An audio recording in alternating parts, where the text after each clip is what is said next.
तो लोग कहते हैं कि गधा कभी डैचू डैचू करना नहीं छोड़ सकता। अब इसकी शक्ल देखो, नहीं ये गधा नहीं है, क्योंकि बोली शक्ल लेके भौंकने का काम गधों का नहीं कुत्तों का होता है। और ये उस ब्रीड का कुत्ता है जिसकी पूंछ कभी भी चाह के भी सीधी नहीं हो सकती। एक बार की नॉर्मल ब्रीड के भी कुत्ते जो होते हैं उनकी भी अगर पूंछ अगर टेप या रस्सी से बांध के रखोगे तो एक दिन ऐसा आएगा कि वो सीधी हो जाएगी, पर नहीं, अगर इसकी रस्सी से क्या वेल्डिंग करके भी रखोगे तो उसकी पूंछ फिर से उछल के टेढ़ी हो जाएगी और अपनी औकात दिखाना शुरू कर देगी। क्योंकि ये ब्रीड कहीं और नहीं मिलती, ये ब्रीड खास करके मदरसा छप ज्ञान लेने के बाद पाकिस्तान में मिलती है, इसीलिए इसको सैयद अजान कहा जाता है। मैं B honest with you guys, जब ये हमले के बारे में मुझे पता चला ना, और काफ़ी सारे मुझे पता चला कि नॉन मुस्लिम्स जो है ना जहन्नुम रसीद हुए हैं, तो मुझे इतना दुख नहीं हुआ था। To be honest with you, मैं झूठ नहीं बोलता, मैं सच बोलता हूँ तुम लोगों से कि मुझे इतना दुख नहीं हुआ। मुझे शायद जरा सा हमारे इंडिया में काफी सारे लोगों के अलग अलग अपने अपने ओपिनियन है, खास करके जब ये बात यूट्यूब पे आती है, खास करके रोस्टिंग पे आती है, तो इंसान के बहुत ही अलग ओपिनियन है। पर जो भाईचारा सैयद अजान को रोस्ट करने के टाइम पे मिलता है वो कहीं पे नहीं मिलता, चाहे वो कोई सी भी कैटेगरी का इंसान हो, चाहे वो किसी को भी सपोर्ट करता हो, पर जब बात सैयद अजान को गाली देने पे आती है सब एक हो जाते हैं। देखो जो बाकी नस्ल के कुत्ते होते हैं वो जब पीछे पीछे भागते हैं और उनके ऊपर पत्थर फेंक दो तो वापस चले जाते हैं, पर नहीं, मैंने कहा था ना इसकी अलग ब्रीड है, ये भागकर आता ही इसीलिए है कि लोग इसको पत्थर मारे। तो मुझे इतना दुख नहीं हुआ था। To be honest with you, मैं झूठ नहीं बोलता, मैं सच बोलता हूँ तुम लोगों से कि मुझे इतना दुख नहीं हुआ। मुझे शायद जरा सा भी दुख नहीं हुआ। और एक पाकिस्तानी गवाह से एक्सेप्ट किया भी क्या जा सकता है। मुझे बहुत अच्छे से मालूम है कि ये ज्ञान, ये जो नॉलेज है वो तुम्हें जरूर मिली होगी, और ये जो है वो बहुत ही अच्छा है, क्योंकि कम से कम अपने दिल की बात तो बता रहे हैं। क्योंकि हमारे यहाँ पे ऐसे कई सारे लोग जो है वो पाकिस्तानी को अपना भगवान समझते हैं, चाहे वो एक्टर्स हो, क्रिकेटर्स हो, या फिर और कोई परफॉर्मर हो, सिंगर हो, उनको भगवान समझते हैं और ये समझते हैं कि यही जो लोग हैं वो हमारे देश के बीच में भाईचारा बढ़ा के रखेंगे, ऑन द टॉप रखेंगे।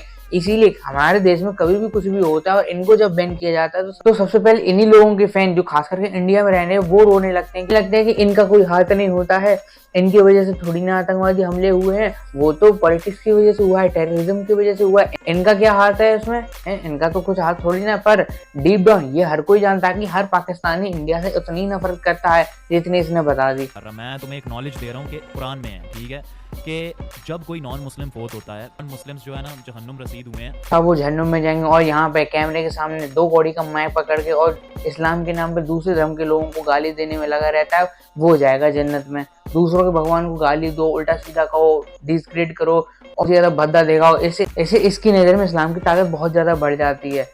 इस्लाम का इतना ज्यादा बड़ा प्रचारक है कि कहीं किसी दूसरे देश के कोने में और कोई मौलाना कोई अच्छी बात कह रहा है तो वो भी गलत है, क्योंकि ये सारा का सारा ज्ञान इसी के पास तो है इस्लाम का। असली मौलाना बाबा तो यही है।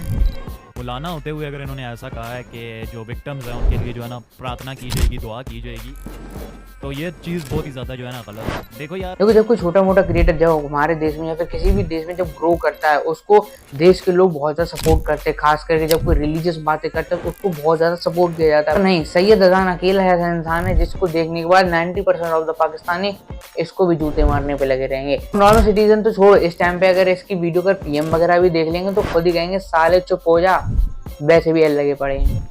पाकिस्तान के एल लगाने में शाहिद अफरीदी बिल्कुल पीछे नहीं हट रहे। जब भी कुछ भी बात होती है इंडिया और पाकिस्तान के बीच में, शाहिद अफरीदी पता नहीं राष्ट्रपति बन के बीच में आ जाते हैं और हर किसी के ऊपर बयान देने लगते हैं। कहीं पीएम के ऊपर देंगे, कहीं मिलिट्री के ऊपर देंगे, कहीं इज्म के ऊपर देंगे। भैया एक काम जो आपके पास था वो जिंदगी भर में क्रिकेट का पकड़ाया गया था, वो आपने बहुत ही ज्यादा अच्छे पैशन से किया, इतने ज्यादा पैशन से किया कि हजारों बार तो रिटायर होके वापस आ चुके हो। ऊपर वाले ने जो काम करने के लिए भेजा कृपया कर वही करें, दूसरे काम में ना घुसें। एक तो ये मन की एडवाइस है कि कृपया कर दूसरे कामों में ना घुसा करें, क्योंकि जो इंसान अपना काम छोड़ के दूसरों के कामों में एडवाइस देता है ना उसको गाली बहुत पड़ती है।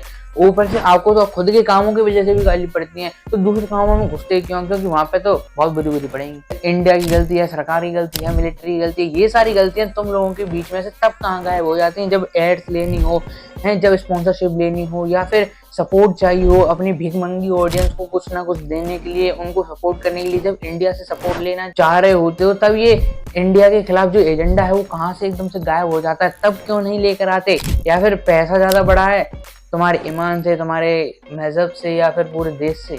इतने ही ज्यादा अगर मुल्क प्रेमी हो तो जब शाहरुख खान या फिर ऐसे बड़े बड़े सेलिब्रिटीज जब तुम्हारे सामने कुछ शो वगैरह करने आ जाए तो वहां से भी उठ के चला जाया करो ना। ज्यादा मजहब के प्रेमी हो तो कुछ हंसी मामला से भी सीखो, वो भी एक एक्स पाकिस्तानी है और मजहब का बहुत ही ज्यादा पक्का है, वो भी अच्छे तरीके से अपने मजहब को फॉलो करता है, ना कि तुम्हारी तरह जो अपने टी शर्ट्स पे, अपने बैट्स पे और जगह पे बैटिंग को भी प्रमोट करेगा, बेवरेजेस को भी सपोर्ट करेगा। और इतना नहीं, जिस मुल्क को बहुत ज़्यादा नफरत करता है तुम्हारा देश, उससे भी जाके मिल जाएगा, उसके बारे में प्यारी प्यारी बातें करेगा। पर नहीं, एंड टाइम में जब फंडिंग का बात हो तब वही गाली देते हैं।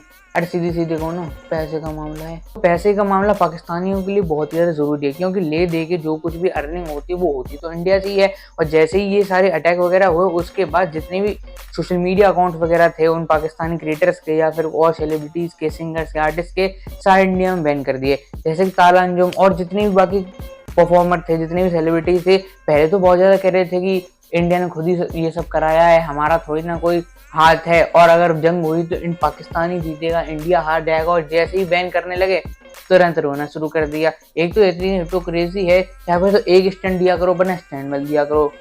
दूसरों से कहेंगे जब हमारे देश के खुद ही लुक के इतने ज्यादा हैं। अब जैसे ही इंडिया में से इन सारे सेलिब्रिटीज का अकाउंट डिलीट हुआ, वैसे ही ऐसे रोने लगे जैसे खुद की अम्मा मर गई हो। पानी वगैरह की दिक्कत तो खुद के बूढ़े माँ बाप को देख के नहीं लगी होगी, जितना पाकिस्तानियों के सेलिब्रिटीज को देख के लगी कि हाय दैया इनको पानी कैसे मिलेगा, हाय दैया इनको खाना कैसे मिलेगा, हाय दैया इनका इंस्टाग्राम बैन हो गया, ये कमाएंगे कैसे। अब कभी थोड़े करियर पे देख लो, हाई स्कूल के तुम्हारे रिजल्ट आने वाले हैं।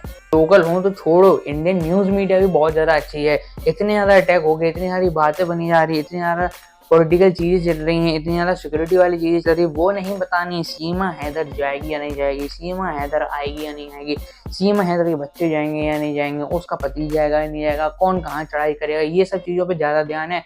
अटैक से, वॉर से क्या नए अपडेट आए उससे कोई मतलब नहीं है, बस सीमा हैदर सबसे जाएगी या नहीं जाएगी उससे ही मतलब है सबसे ज्यादा।